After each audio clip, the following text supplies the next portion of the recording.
When looking to find missing proportions, think of it as equivalent ratios.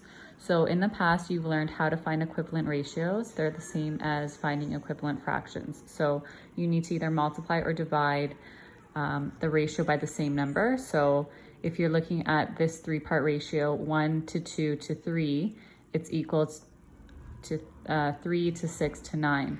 So you always need to look, the first number needs to match up with the first number, the second with the second, and the third with the third. So just to show you what that means, if I'm looking at this, I'm thinking, how did I get from 1 to 3?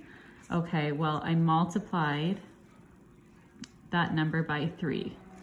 So for this to be an equivalent ratio or proportionate to each other, all of these numbers need to be multiplied by 3. You'll see, so the first number multiplied by 3 is 3, the second number multiplied by 3 is 6, and the third number multiplied by 3, I'm just going to put this arrow down here, is 9. So that is an equivalent ratio. So now when we're looking at missing proportions and trying to find them, sometimes you might need to work backwards and divide or multiply depending on the question. So if you have something like this, so 3 to 7 is equal to 12 to blank.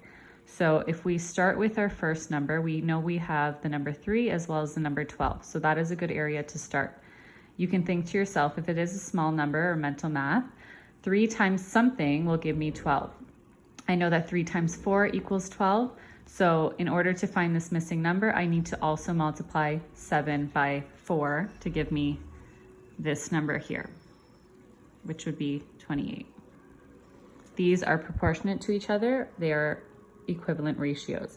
If these were higher numbers that you weren't sure about and you couldn't do the mental math, you could always start with this number here, 12, divide it by whatever number is here, and it will give you this number here.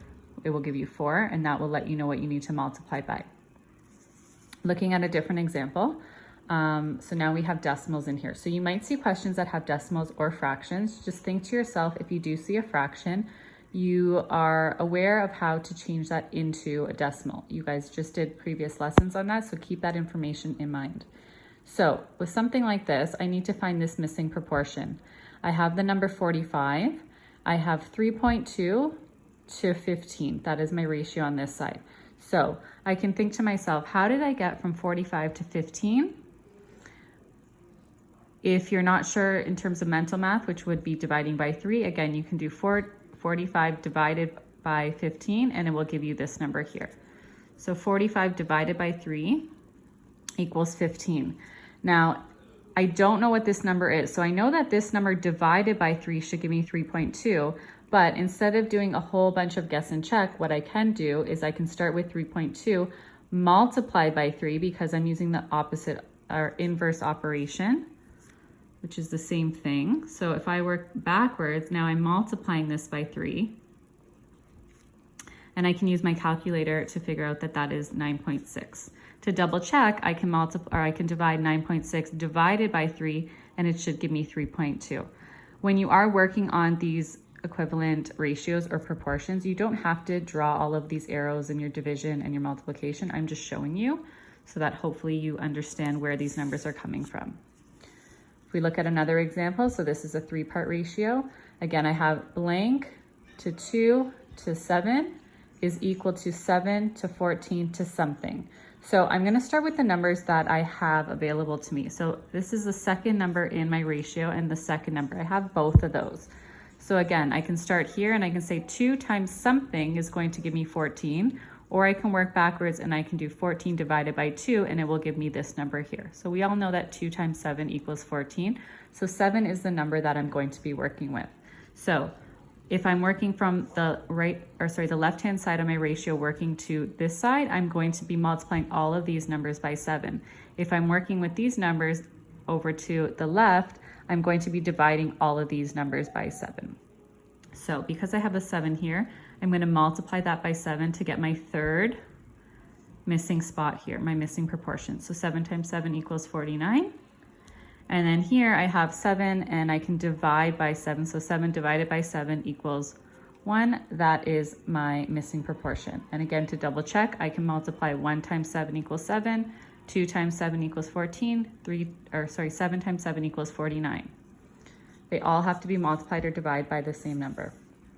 Lastly, I have a 3-part ratio working with decimals. So again, I'm gonna look at the numbers that I do have. I'm missing the first ratio here and I'm missing the third one here. I do have my middle ratio on both sides. So what I'm going to do is, because off the top of my head, I don't know what 3.2 times something is going to give me 12.8. So what I did was I worked backwards and I divided. So I took 12.8 and I divided it by 3.2 to find out that my answer was 4. So I know that from 12.8, I'm dividing by 4 to get to 3.2.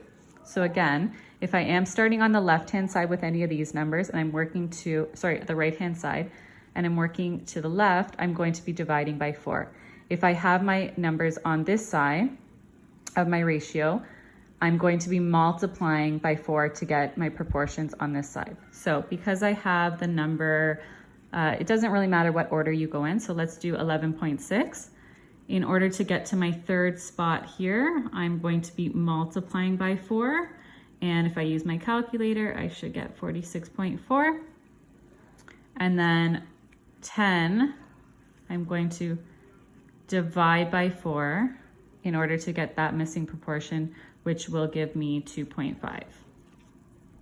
So now I have all of my equivalent ratios or proportions. So 2.5 to 3.2 to 11.6 is equal to 10 to 12.8 to 46.4. Okay, so just to give you a little bit of an idea, a little bit of practice in terms of how to figure out those missing proportions. You will be having word problems coming up, so keep these strategies in mind. Even if they are word problems, you are going to be applying the same strategy once you break down the question and figure out what it's asking. Okay, hope that helps.